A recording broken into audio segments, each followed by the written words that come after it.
রমজানের প্রথম 3 দিন পেরিয়ে গেছে। আমি খুব বিরক্ত। মানুষের গীবত, ঝগড়া, অলসতা সব যেন হঠাৎ কমে গেছে। এই রোজা আমার সাথে একদম অন্যায় করছে। মুখ বন্ধ, চোখ নামানো, হাত পা শান্ত। আমি এখন কি করব? তুই কি সত্যিই হাল ছেড়ে দিবি? কখনো না, নতুন প্ল্যান করছি।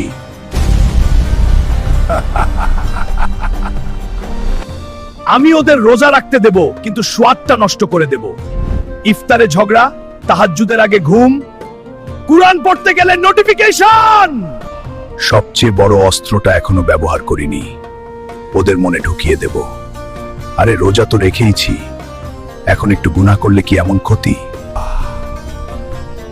না, আমি জিতিনি। কারণ যে মানুষটা এই কথা শুনেও বলবে এটা আমার রবের সাথে ওয়াদা, তার কাছে আমার সব প্ল্যান ব্যর্থ হয়ে যায়।